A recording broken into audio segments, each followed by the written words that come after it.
അങ്ങനെ കേരള ബ്ലാസ്റ്റേഴ്സിൻ്റെ ഈ ഒരു ISL സീസൺ ഒഫീഷ്യലായിട്ട് തന്നെ അവസാനിച്ചിട്ടുണ്ട്. അവസാന മത്സരത്തിൽ FC ഗോവയെ 2-1 ഒരു മികച്ച നിലയിൽ തന്നെ പരാജയപ്പെടുത്തുവാനും കേരള ബ്ലാസ്റ്റേഴ്സിന് സാധിച്ചിട്ടുണ്ട്. ഈ ഒരു സീസൺ അവസാനിച്ച ഒരു ഘട്ടത്തിലാണല്ലോ കേരള ബ്ലാസ്റ്റേഴ്സിനെ സംബന്ധിച്ചിടത്തോളം. ഈ ഒരു സാഹചര്യത്തിൽ ഇനി കേരള ബ്ലാസ്റ്റേഴ്സിന് അടുത്തൊരു സീസൺ ഉണ്ടാവുമോ, അതായത് കേരള ബ്ലാസ്റ്റേഴ്സ് അടച്ചുപൂട്ടലിൻ്റെ ഒരു വക്കിലേക്കാണ് നീങ്ങുന്നത് എന്നിങ്ങനെ ഒരുപാട് ചർച്ചകൾ നടക്കുന്നുണ്ടായിരുന്നു.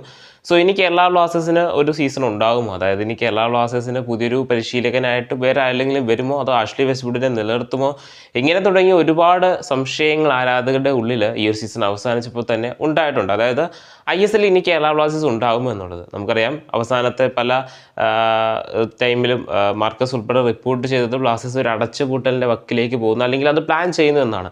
പക്ഷേ ഇതുവരെ ആയിട്ടും അതിനെക്കുറിച്ച് ഒരു ഒഫീഷ്യൽ കൺഫർമേഷൻ ആയിട്ട് തരത്തിലൊന്നും വന്നിട്ടില്ല. ആ സാഹചര്യത്തിൽ അത്രമേലൊരു ചിന്തയിലേക്ക് പോകേണ്ട ഒരു ആവശ്യതയുമില്ല.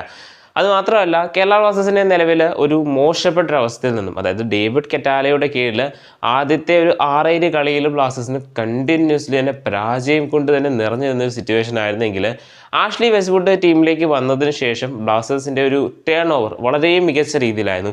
അവസാനത്തെ 6 കളിയിൽ 5ലും ജയിക്കുവാനായിട്ട് സാധിച്ചു. അവസാനം 4 കളിലും തുടർജയമായിരുന്നു ബ്ലാസ്റ്റേഴ്സിന് ലഭിച്ചിട്ടുണ്ടായിരുന്നത്.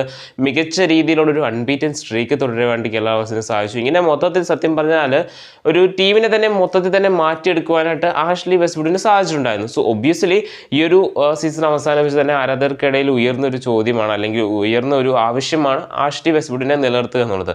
അതിൽ തന്നെ ആയിരിക്കും ഇനി എല്ലാ ആരാധകരും നിലനിൽക്കുക. കാരണം ഇത്രയും മികച്ചൊരു പ്രകടനം എനിക്ക് തോന്നുന്നു ഇവാൻ വുക്കോമനോവിച്ചിന് ശേഷം ഇത്രമേലൊരു ആരാധക പിന്തുണ ലഭിച്ചിട്ടുള്ള പരിശീലകൻ ഇദ്ദേഹമായിരിക്കാം. കേരള ബ്ലാസ്റ്റേഴ്സിന് ശേഷം, അതായത് ആഷ്ലി വെസ്റ്റ്വുഡ് വരുന്നതിന് മുമ്പ് തന്നെ നമുക്കെല്ലാവർക്കും അറിയുന്നൊരു കാര്യമാണ്, ഇവാൻ വുക്കോമനോവിച്ചിന് ശേഷം മിഗായൽ സ്റ്റെഗർ വന്നു, ഡേവിഡ് കെറ്റാലെ വന്നു, അതോടൊപ്പം തന്നെ തോമസ് ഷോസും TJ പുരുഷോത്തമനും ഒക്കെ തന്നെ ഇടക്കാല പരിശീലകന്മാരായിട്ട് കടന്നു വന്നിട്ടുണ്ടായിരുന്നതാണ്. ഈ ഒരു സാഹചര്യത്തിനൊക്കെ തന്നെ നോക്കുമ്പോൾ ആഷ്ലി വെസ്റ്റ്വുഡിന് നല്ലൊരു ടേൺ അറൗണ്ട് ബ്ലാസ്റ്റേഴ്സിൽ കൊണ്ടുവരാനായിട്ട് സാധിച്ചിട്ടുണ്ട്. ഇതുപോലൊരു പരിശീലകനെ കേരള ബ്ലാസ്റ്റേഴ്സിന് ഈ ഒരു സീസണിൻ്റെ തുടക്കത്തിൽ തന്നെ ഉണ്ടായിരുന്നുവെങ്കിൽ ഉറപ്പായും ഒരു റെലിഗേഷൻ സോണിൽ നിന്ന്, റെലിഗേഷൻ ഫൈറ്റ് ചെയ്യുന്നതിന് പകരം ഒരു ചാമ്പ്യൻഷിപ്പ് അല്ലെങ്കിൽ ഒരു ട്രോഫി ഫൈറ്റിംഗ് ടീമായിട്ട് ബ്ലാസ്റ്റേഴ്സിന് നേരത്തെ തന്നെ മാറുവാനായിട്ട് സാധിക്കുമായിരുന്നു. ഈ ഒരു സീസണിൽ ഒരു 3 വിജയം കൂടുതൽ കേരള ബ്ലാസ്റ്റേഴ്സിന് ഉണ്ടായിരുന്നുവെങ്കിൽ ഉറപ്പായും ട്രോഫി നേടുവാനായിട്ട് കെൽപ്പ്, അല്ലെങ്കിൽ ട്രോഫി നേടേണ്ട ഒരു ക്ലബ്ബാണ് കേരള ബ്ലാസ്റ്റേഴ്സിൻ്റെ ഇത്. കാരണം നിലവിൽ ഇപ്പോൾ 17 പോയിന്റുമായിട്ട് 8ാം സ്ഥാനത്തേക്ക് നിന്ന കേരള ബ്ലാസ്റ്റേഴ്സിന് ഒരു 3 വിജയം കൂടി ഉണ്ടായിരുന്നുവെങ്കിൽ 26 പോയിന്റ് എന്നൊരു ലെവലിലേക്ക് എത്തുകയും ഉറപ്പായും കേരള ബ്ലാസ്റ്റേഴ്സിന് ട്രോഫി നേടുവാനായിട്ട് സാധിക്കുന്നതുമായിരുന്നു. ആ ഒരു സാഹചര്യത്തിൽ ഇത്രമേൽ മികച്ച പ്രകടനം കാഴ്ചവെച്ച ആഷ്ലി വെസ്റ്റ്വുഡിനെ നിലനിർത്തുക തന്നെ വേണം എന്ന് തന്നെയാണ് എല്ലാ ആരാധകരും ചൂണ്ടിക്കാണിക്കുന്നത്. അതേസമയം ISL ഉണ്ടാകുമോ, അതായത് ISLന് ഒരുപാട് പ്രശ്നങ്ങളുണ്ട് നിലവിൽ, സ്പോൺസേഴ്സിൻ്റെ കാര്യത്തിലൊക്കെ തന്നെ.